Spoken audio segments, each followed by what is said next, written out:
Just guide தர்மராஜாவின் அன்பு வணக்கங்கள். International yoga டே கொண்டாட்டத்தில் புதுக்கடை ஈஷா யோகா மையம் சார்பில் நடைபெற்ற யோகா நிகழ்ச்சிகளில் ஒரு பகுதியை கண்டுகளிக்கலாம். அதாவது லெஃப்ட் சைட்ல மூச்சை முழுமையா உள்ளெடுக்கணும், அதுக்கப்புறம் மூச்சை முழுமையா வெளிவிடணும். புரிஞ்சுதா? மெதுவா செய்யணும். அதுக்கப்புறம் உங்களோட மோதிர விரலால இடது நாசியை லாக் பண்ணி ரைட் சைடில் மூச்சை முழுமையாக உள்ளெடுக்கணும், முழுமையாக வெளிவிடணும். புரிஞ்சுதா எல்லாருக்கும்? ரொம்ப மெதுவாக செய்யணும், கண் மூடி செய்யணும். தலையை நிறைய பேர் கவிழ்த்து வச்சு பண்ணுறீங்க, நேராக வச்சு பண்ணணும், முதுகு தண்டு நேராக இருக்கும். புரிஞ்சதில் எல்லாருக்கும்? டவுட்ஸ் இருக்கா? நம்ம எல்லாரும் சேர்ந்து செய்யணும்.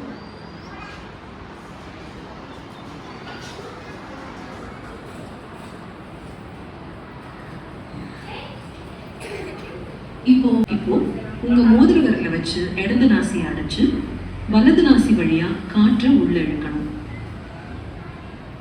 அப்புறம் அதே நாசியில வெளிவிடணும்.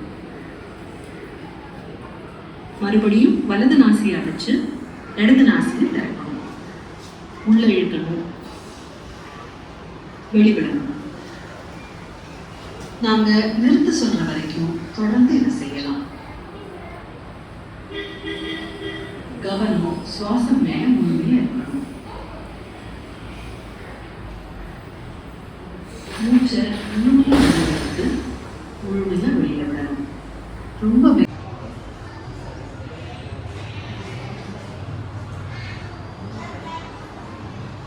சுவாசம் மேல தொடர்ந்து கவனம் வச்சிருக்கணும்.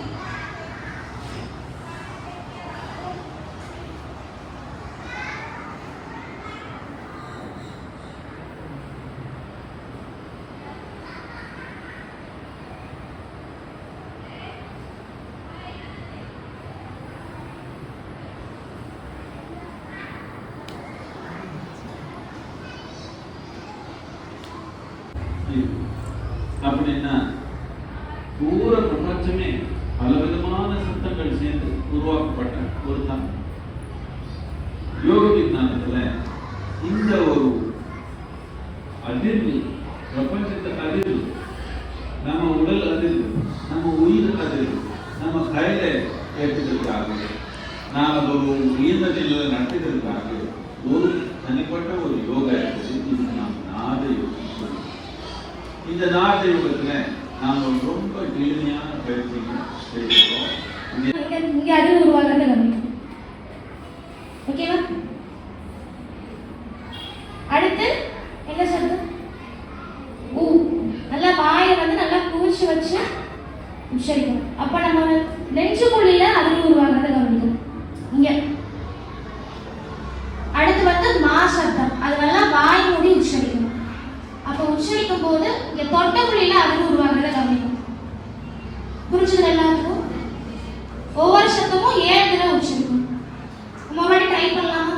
எப்படி சொல்லுவீங்க? எல்லாம் சேர்ந்து சொல்லலாம்.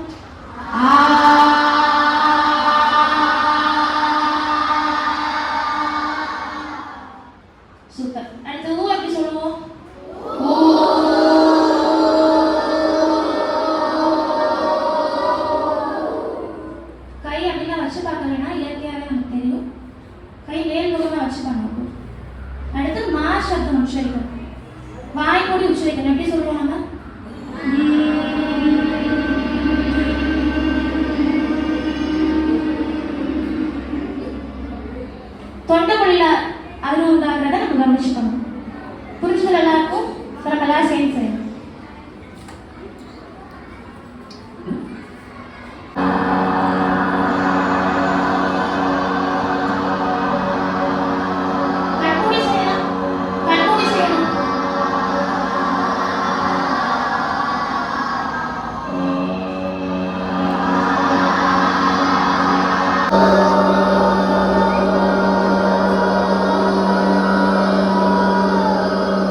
நாகவி முத்ரா என்ற ஒரு மகத்தான ஒரு பயிற்சி ரொம்ப எளிமையான ரூபத்தில் நான் கொடுத்தேன்.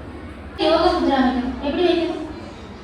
உங்களோட ஆட்காட்டிகளோட நுனிப்பகுதியும் பெருவிரலோட நுனிப்பகுதியும் தொட்டு இருக்கணும். இந்த 3 பேர் சேர்ந்து இருக்கணும், தனித்தனியா இருக்கக்கூடாது. அதை அப்படியே தளர்வா உங்க தொட மேல வைக்கணும். நீட்டி வைக்க வேணாம், தொட மேல வைக்கணும்.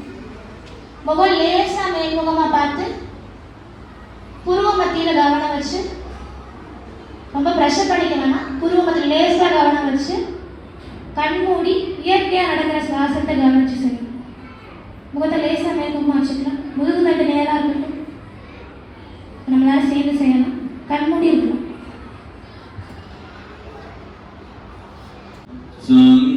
சங்கவீனா யஸ்ய பிராமணி ரமதே சித்தா யஸ்ய பிராமணி ரமதே சித்தா நந்ததி நந்ததி நந்ததேவா நந்ததி நந்ததி நந்ததேவா. நம்ம என்ன செஞ்சாலுமே முன்னாடி பெஸ்டா இருக்கிறதுக்கு இந்த பயிற்சியை சப்போர்ட் பண்ணும். ஓகேவா? இப்போ நம்ம இப்போ இருக்கிறத விட இன்னும் கொஞ்சம் மேம்பட்ட தன்மைக்கு போறதுக்கு இந்த பயிற்சி ஒரு வாய்ப்பா இருக்கும். தொடர்ந்து செஞ்சிடலாமா? 1-2 நாள் செய்யுங்க. குறைஞ்சபட்சம் நம்ம 40 நாளாச்சும் செய்யணும். அப்பதான் இந்த பயிற்சியோட தன்மையை நமக்குள்ள முழுமையா உள்வாங்கிக்கிறதுக்கு ஏதுவா இருக்கும். டெய்லி பிராக்டிஸ் பண்ணிடலாமா?